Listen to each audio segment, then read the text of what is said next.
2 vídeos seguidos. Yes! Michael Bunyan! Chegamos a Caras Galadon. Capítulo 7 do livro 2 de Sociedade do Anel. O Espelho de Galadriel. Eu acho lindo quando o Aldir enche a boca pra falar Caras Galadon no filme. Vocês lembram disso? No livro também é assim dramático, igualzinho. Mas tem uma coisa que é engraçada no livro, que é que depois desse drama todo de Caras Galadon, o Aldir fala igualzinho, enche a boca pra falar blá blá blá blá. Mas aí ele chega e bota um detalhe assim, mas a gente não pode ir por aí, a gente vai ter que dar a volta. Eles dão a volta, coisa rápida, pelo menos na descrição é rápido, não tem aquela coisa toda de o Tolkien descreve muito, não. É super rapidinho. Aquela parte que eu falei há 2 vídeos, eu dou 3 vídeos atrás, sei lá, que Lothlórien é tipo empata foda. Você vai entender por que agora. Muitas e muitas escadas e degraus. E árvores enormes, altas. Trilhas e mais trilhas pra chegar na morada de Galadriel e Celeborn. Gente, não é à toa que ela não gosta de sair de casa. Você ouviu dizer que a Galadriel tá na Terra-média andando por aí? Não. Por isso, impossível sair de casa. Pandemia, beleza, dá pra ficar lá de boa, se instala lá na arvorezinha, cobertor e tal, internet. Dia a dia, pra sair do lugar onde a Galadriel mora, é tipo como se eu fosse me organizar pra ir pra Nova Zelândia ou pra Austrália. Não é uma viagem de 3 ou 4 dias, porque não faria sentido, sabe? Não valeria a pena, tem que fazer uma reserva de meses, assim. Aí eu tenho que me preparar a mala e tal pra sair daqui. Só pra sair daquele lugar já dura 2 meses. Olha, as descrições desse capítulo merecem uma menção honrosa. Eu duvido que o Peter Jackson tivesse conseguido criar uma Lothlórien tão magnífica, tão perfeita como ele fez de fato no filme, se não fosse pelos detalhes que o Tolkien nos entregou nesse capítulo aqui, por escrito. A cidade, a casa na copa, a iluminação do lugar, os trajes dos elfos, os trejeitos. Ele não deixa nada a desejar. O Peter Jackson só tem a agradecer, porque o Tolkien fez todo o trabalho por ele. Ele só foi lá, leu e reproduziu. Como se fosse pouca coisa, né? Mas vamos combinar. O Tolkien que escreveu. E a descrição da Galadriel é praticamente a Cate Blanchett, assim, inegável. Perfect casting. O Celeborn, ele pode até ser meio parecido, mas aquela voz e aquele jeito de falar daquele ator, acho que tinha que ter sido alguém mais imponente naquele momento, né, pro filme. Mas, enfim, quando a galera tá chegando, quem dá as boas-vindas é o Celeborn, não a Galadriel. A Galadriel tá só observando. A gente fica sabendo que o Aragorn não pisava em Lothlórien há 38 anos. Tipo, minha idade quase. O Celeborn recebe o Gimli com toda uma diplomacia que deixa o Gimli sensível e mega fofo. Ai, gente, essa parte é linda. Eu acho lindo essa coisa do narrador usar apenas 1 ou 2 palavras e o leitor consegue entender, por 1 ou 2 palavras, consegue entender todo um contexto. Na verdade, não é nem entender o contexto, o leitor consegue entender o sentimento todo do personagem por trás desse contexto que existe, que o narrador já criou, por conta de 1 ou 2 palavras. O Celeborn foi todo elegante, eloquente ao falar de uma nova amizade que deveria surgir entre anões e elfos. E aí o narrador diz que o Gimli faz uma mesura profunda. Tá ligado? Pra bom entendedor é só isso que basta. O Gimli não precisa fazer um discurso. Uma profunda mesura. O Gimli fazer isso naquele momento já diz tudo sobre o que ele está pensando, o que ele quer dizer com aquilo e o que aquele momento significa pra ele. Basta isso pra você saber que todos os muros que o Gimli poderia ter construído naquele momento, porque ele tava puto com o Haldir, porque tinha mandado ele ser vendado. Então você sabe que nesse momento todos os muros ruíram. Ele derrubou tudo. E agora ele tá de peito aberto pra Celeborn, Galadriel e Lothlórien. Vocês percebem assim também? Enfim, conversa vai, conversa vem. Eles contam como o Gandalf caiu em Moria. No filme, a Galadriel meio que sabe o que aconteceu, né? Ela completa os pensamentos da galera. Aqui no livro nem não é bem assim. Ela não sabe, ela fica surpresa. Ela, caramba, o Gandalf caiu. Ela até diz que existe uma nuvem na visão dela, quando ela tenta procurar o Gandalf na visão dela. Ela fica meio turva, uma nuvem e tal, que não permite que ela veja o que aconteceu, mas a notícia surpreende tanto ao Celeborn quanto a ela, na hora que eles falam sobre o que aconteceu em Moria. Tem uma parte nesse capítulo que a Galadriel fala com Gimli, que eu acho que mostra a genialidade do Tolkien em misturar a cultura e as regras próprias de cada personagem, de certa forma até conectar por conta disso, conectá-los por conta disso. e mostra o quanto os personagens podem ser nobres à sua maneira. Eu não sei explicar, eu deveria ler o parágrafo para me fazer entender melhor, mas é uma parte que a Galadriel usa a língua do anão para falar dos lugares que ele conhece, para dizer coisas boas sobre esses lugares, dizer coisas boas sobre os anões de forma geral, e que quebra o anão, né? Faz com que o Gimli, nesse momento que estava um pouco carrancudo, sorria, deixe de estar carrancudo e se entregue para a Galadriel. Uma coisa que eu tenho para dizer aqui, além, né, da genialidade do Tolkien, que essa parte realmente é muito boa, é muito bem... Nossa, a descrição da fala da Galadriel e o jeito que ela fala com cada personagem é extremamente pessoal.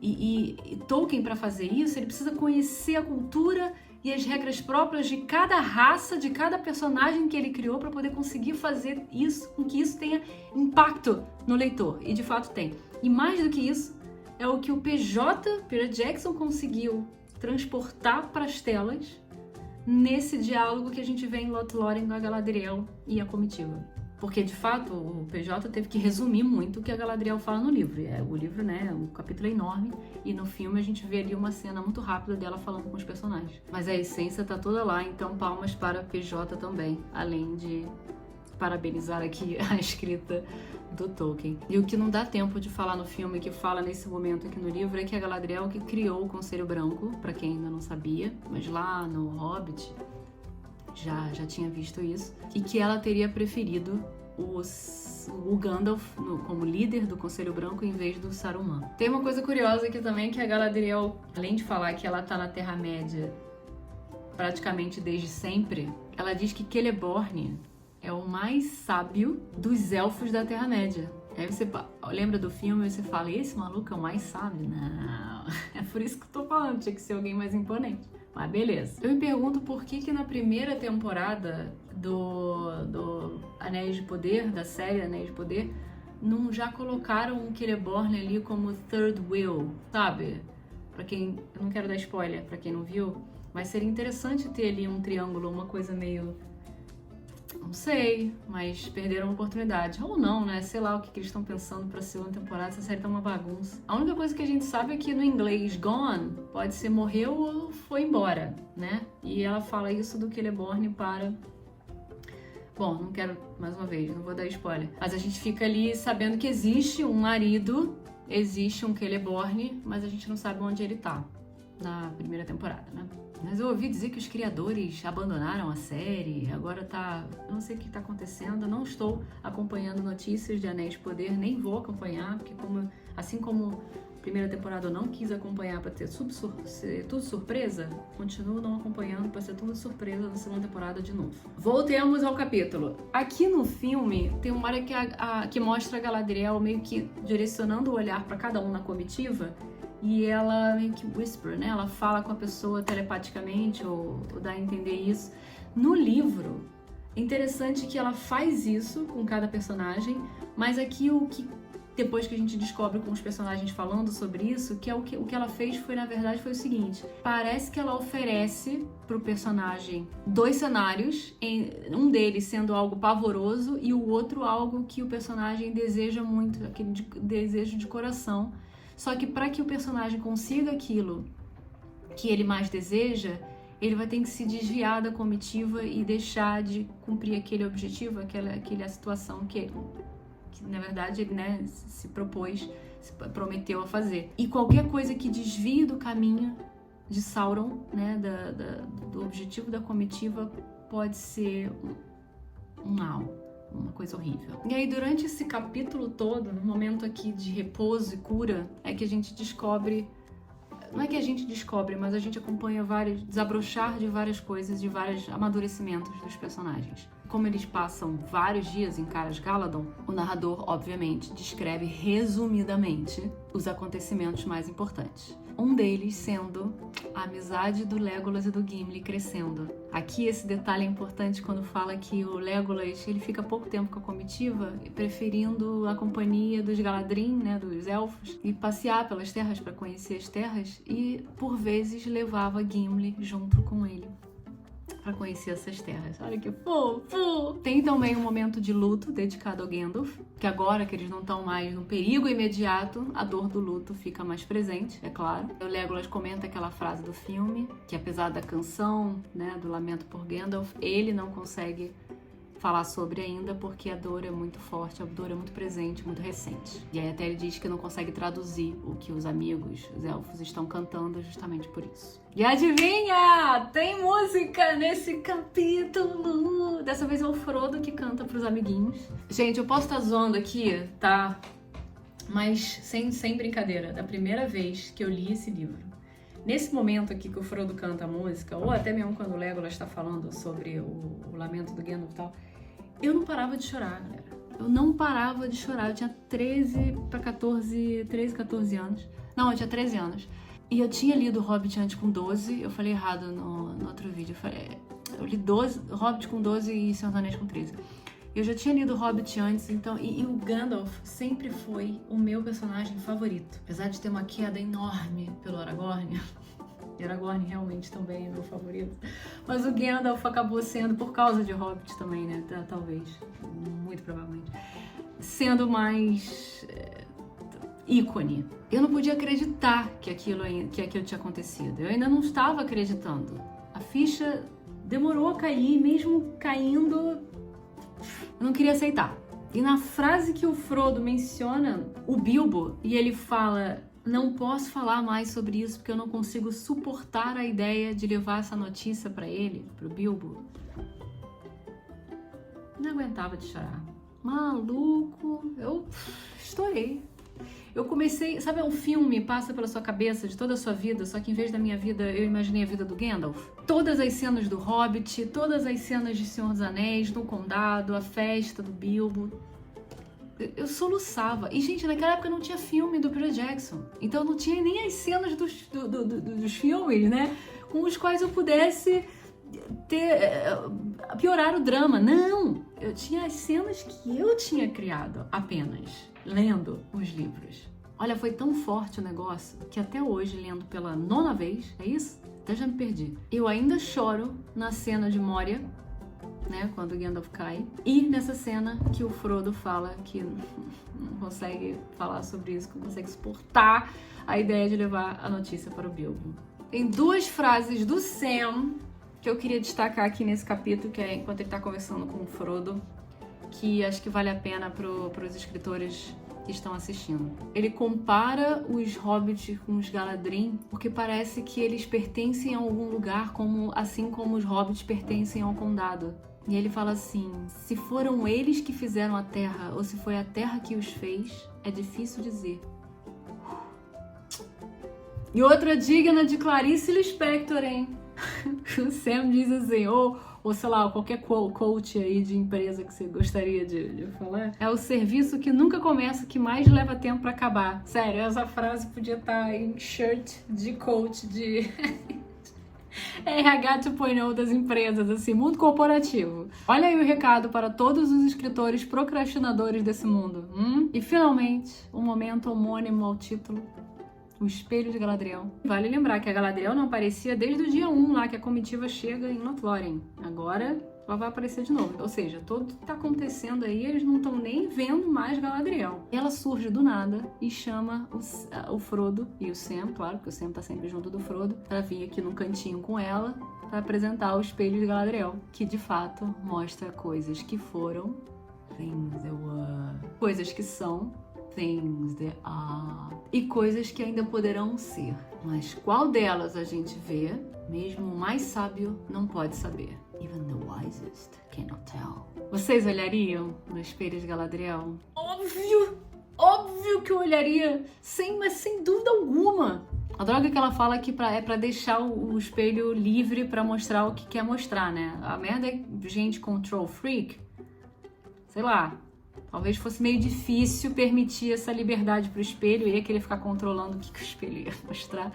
Mas não sei. Eu olharia mesmo assim. Sam é o primeiro a olhar. E aí, galera, olha que legal. Ele vê o Sam, ele vê o Frodo adormecido. Ele vê a si próprio escalando uma escada infindável. Ele vê árvores do condado sendo derrubadas pelo Ted Ruivão.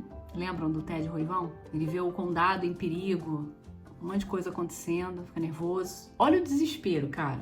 Se você vê uma coisa dessas, é óbvio que você quer na hora ir pra casa pra resolver esse problema, né? Sua casa tá sendo destruída. Mas o Sam, minha gente, decide ficar com o Frodo. Ainda que queira muito voltar pra casa e fazer alguém pagar por essa crueldade toda. Caso isso, né, esse pensamento viesse mesmo a acontecer, ele não sabe, mas ele decide ficar com o Frodo. Chega a vez do Frodo. Ele vê um vulto que parece com Gandalf. Mas como tá vestido todo de branco, com um cajado branco, não dava pra ver o rosto. Então quem seria?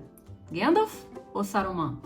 O Frodo vê o Bilbo, ele vê o mar, uma fortaleza branca com 7 torres, uma nau de velas negras, pérola negra, um estandarte com emblema de uma árvore branca. Finalmente, no vazio e no escuro, um olho crescendo até ocupar o espelho inteiro. Olha o drama. Cena do filme total agora, pendendo ali pra frente, lembram? Ah, eu tinha o meu olho de Sauron no Brasil. Não sei se eu não trouxe. Oh, damn it. Eu ia fazer a cena igualzinha. Ai, vida de nerd acabou. Pra poder vir pra Lisboa, tipo, deixar tudo pra trás. Tira menos isso aqui, isso aqui. Bom, acontece igualzinho, o Frodo pendendo pra frente, chegando perto da água, e a Galadriel avisou, não pode tocar na água de jeito nenhum. Então ele vai, pá, tá. Mas aí, gente, quando ele tá pendendo pra frente, que no filme ele meio que se joga pra trás, sei lá, cai, tem maior estardalhaço, não, aqui não acontece não, ele só se afasta do espelho e rola aquela conversa com a Galadriel, que ela se diz portadora de um dos 3 anéis do poder, o dela sendo Nenya, que é o anel de diamante. Olha o diamante! Couldn't resist, mate. Ok, agora que eu estraguei o momento, vamos tentar voltar. Concentração. Galadriel diz que o Sauron desconfia que ela é uma das portadoras dos anéis, mas que não tem certeza. Info importante para quem tá assistindo a série Anéis de Poder, porque vocês lembram daquele final, né? Me parece muito que ele não vai saber, mas vamos ver. Tem, obviamente, o momento do filme que a Galadriel cresce, aquela sombra verde esquisita. Acontece, é parecido no livro, é parecido, mas tem a cena dela falando "You would have a queen!" E são nesses diálogos, gente, que a gente vê a genialidade do Tolkien, sério. Embora a gente não possa dizer que o Tolkien não pode dizer com certeza, né? Que o Tolkien era uma pessoa mais sábia ou que tivesse uma inteligência emocional acima da média por conta do livro, a gente pode dizer sim que certamente ele conhecia essa visão de mundo porque ele transportou-a para seus personagens nos livros de Senhor dos Anéis. Na sua obra, na verdade. Eu sei, gente, eu pelo um saco absurdo do Tolkien, mas desculpa. Pra quem foi doutrinada com Tolkien a vida inteira, difícil ver diferente. Desculpa. Chega, momento de ir embora, acabou a mordomia. Vamos para fora de Lórien. Vamos dar adeus a Lórien e continuar caminhando aqui na Terra-média em busca do nosso objetivo final, que é destruir o Anel. E agora faltam 3 capítulos do livro que eu devia ter terminado nas minhas contas em março, mas beleza, estamos em outubro. Antes tarde do que nunca. Vai, vocês me desculpem. Eu vejo vocês no próximo capítulo, gente. Adeus a Lórien. Por favor, não me crucifique. Eu sei que tá demorando mais do que eu deveria, mas eu tô tentando, juro. Beijo. Namária.